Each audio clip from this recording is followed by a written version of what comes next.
Francis ने बड़ी ही खूबसूरती से कहा कि कभी-कभी है ना ज़िंदगी में कोई और ऑप्शन न होना भी एक बहुत बड़ा ऑप्शन होता है। हाय फ्रांस, मैं हूँ आपके साथ एक मीरा। चलो आज कुछ नया सुनते हैं। तो जैसे कि आप सबने डॉक्टर एपीजे अब्दुल कलाम जी का नाम तो सबने सुना है। उन्हें कौन नहीं जानता।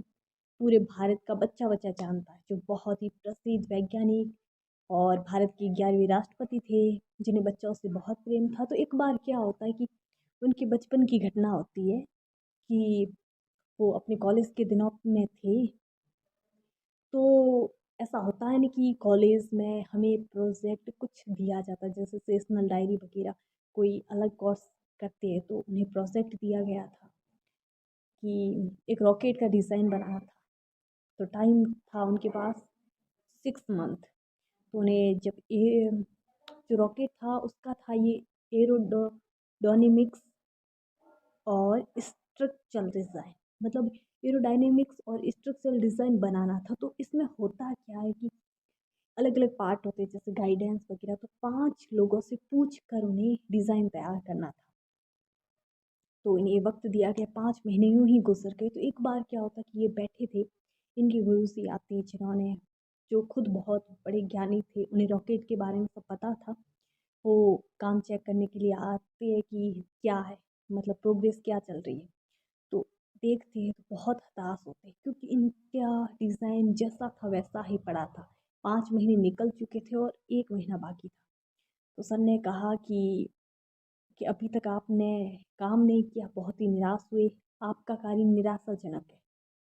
तो कलाम साहब ने कहा कि सर, मैं 5 लोगों से पूछ के डिज़ाइन बनाता हूँ, तो मुझे हमें मतलब 1 महीना अतिरिक्त दीजिए ताकि हम अच्छा डिज़ाइन बना सकें।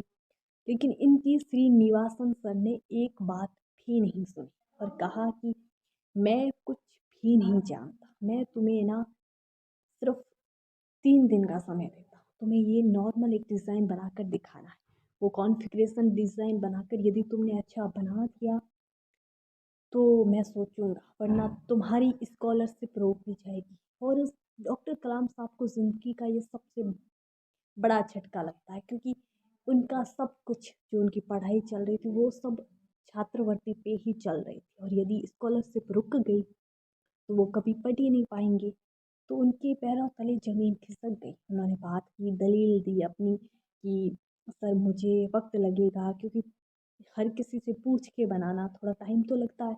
लेकिन सर ने एक भी बात नहीं सुनी, सर वहाँ से निकल जाते। तो इनके पास कोई ऑप्शन नहीं था कि 3 दिन में हर हाल में हमें डिज़ाइन बनाना है।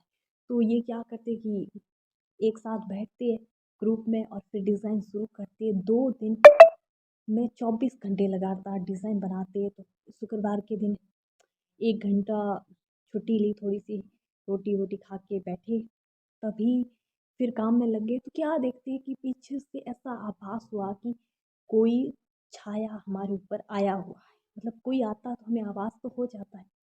तो ऊपर जैसे ही देखते तो क्या देखते कि श्रीनिवासन सर खड़े, और वो आकर कलाम साहब की पीठ पर हाथ रखते हैं और बहुत प्रसन्न होते हैं उनका काम देखकर। तो सर कहते हैं कि कलाम, मुझे पता था कि मैं तुम्हें बहुत ही एक ऐसी स्थिति में डाल रहा हूँ, उलझन में डाल रहा हूँ, जिससे निकलना बहुत मुश्किल होगा। क्योंकि हमें भी सोचना, मतलब सोचने वाली बात है, हमें भी सोचने पर मजबूर करती है कि 6 महीने का जो काम है, 5 महीने निकल जाते हैं और उनमें कॉन्फ़िगरेशन डिज़ाइन दिखाना होता है, वो भी सिर्फ 3 दिन में। उसमें से 2 दिन वो 24 घंटा लगातार काम करते हैं। श्रीनिवासन सर बहुत खुश होते हैं और वो काम जो, मतलब यदि 2 महीने और अतिरिक्त समय देते तो काम नहीं होता, क्योंकि हमारे पास टाइम है ये सोच कर। तो सर ने है ना उन्हें है ना अंधेरे में न धकेल कर एक ऐसा ऑप्शन रखा कि उन्हें ये काम करना ही पड़ा, क्योंकि इनके पास कोई और ऑप्शन नहीं था कि काम नहीं करें। क्योंकि स्कॉलरशिप एक ऐसा पॉइंट सामने खड़ा था कि यदि ऐसा नहीं किया गया तो क्या होगा। और ये काम करते हैं और बहुत ही अच्छा करते हैं। तो ये छोटी सी कहानी के बारे में कलाम साहब अपने जीवन में, जैसे अग्नि की उड़ान में ये जो रॉकेट लॉन्च करते हैं, इन प्रेक्षपण करते हैं, तो इनके लाइफ में ये बात बहुत काम आती है कि एक चीज़ ये सीखी कि एक लीडर को किस टाइप से काम करना चाहिए और अपनी टीम के साथ कैसे संतुलित और सामंजस्य बनाना चाहिए। ये चीज़ें छोटी-छोटी चीज़ें वहाँ से सीखी जाती हैं, वो आगे बहुत काम आई। ये बिल्कुल छोटी-सी कहानी है पर हमें बहुत कुछ सिखाती है। कभी-कभी हमें दबाव लगता है ना वो बुरा लगता है, बट कभी-कभी वो दबाव भी बहुत अच्छा काम करता है। क्योंकि बिना दबाव, हाँ, दबाव ज़्यादा नहीं होना चाहिए कि हमारे सर के ऊपर से निकल जाए, लेकिन बिना दबाव के कभी काम नहीं होता। हम कभी नहीं पढ़ते यदि एग्ज़ाम का डर ना हो। एग्ज़ाम का डर होता है, दबाव होता है, मन में होता है कि एग्ज़ाम है, तो हम पढ़ते हैं। तो कभी-कभी दबाव होना बहुत ज़रूरी होता है।